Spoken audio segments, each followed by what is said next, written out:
Hello and welcome to the What Northern Ireland Means to Me podcast, presented by me, Julia Paul. This series has been produced by Shared Future News to mark the centenary of Northern Ireland and is funded by the Heritage Fund on behalf of the Northern Ireland Office.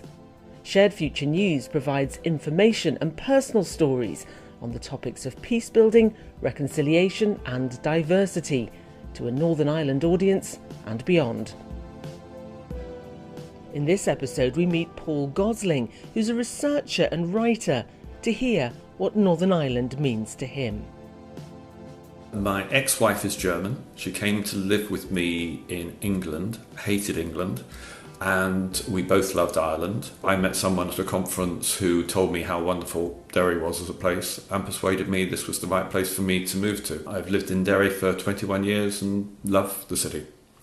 Well, during the Troubles, in Northern Ireland, the North was absolutely awful. I was on an anti-internment demonstration in Belfast, and someone very near to me physically got killed by a rubber bullet in the chest. So during the Troubles, even as a visitor, you got a very clear sense of how dangerous the place was. Since the Good Friday Agreement, clearly Northern Ireland, the North, has been transformed. It's my home, it's my adopted home, it's the place where my kids grew up, and it's a place where most of my friendships, my social life, my work life is orientated towards. I've done a lot of work, in particular with the Hollywood Trust, but also elsewhere in terms of peace and reconciliation work. It's important to try and learn lessons from elsewhere. The peace solution in Lebanon is very similar to the peace solution in Northern Ireland, and it's all unravelled in Lebanon. I think that should be a clear warning to people in the north of Ireland that just because we've got the Good Friday Agreement doesn't mean that peace is concrete. It can roll back just as it rolls forward. As far as I can see, Northern Ireland is probably too small. It really needs to be part of an integrated all-Ireland, and that really logically we need to have a single island as a governance structure. The question is why we are not getting people that are willing to accept a different solution to the one we've got at the moment. I think it's important to recognise that Northern Ireland is not unique. There's a global situation politically where identity becomes more important than anything else. Brexit was that. For most people, it was an identity issue.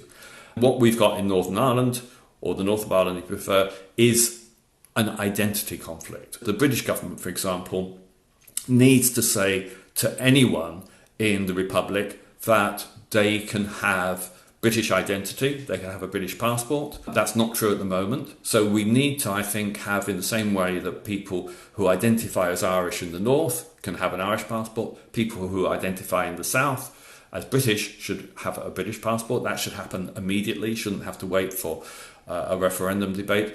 But we need to have something which plays down the significance of identity. What I would say to people from a Republican background, from a Loyalist background, from a Unionist background, from a Nationalist background, is that we have to get Northern Ireland working as a political and economic and as a social entity. And that is the way forward, whatever the outcome.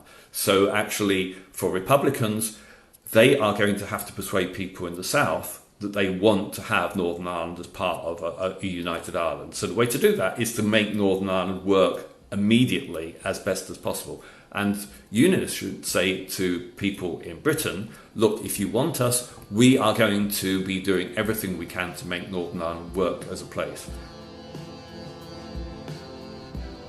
What Northern Ireland Means to Me is produced by Shared Future News. Our staff include Alan Leonard, Alan Mabon and Julia Paul. Our theme song is Figure in the Fog by Jordan McMurray, with thanks to Music Paths.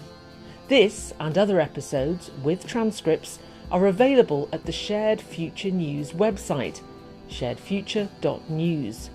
You can also follow us on Facebook at Shared Future News and Twitter at Shared Future. If you would like to suggest someone for a future episode of What Northern Ireland Means to Me, please email us at editor@sharedfuture.news. Thanks for listening.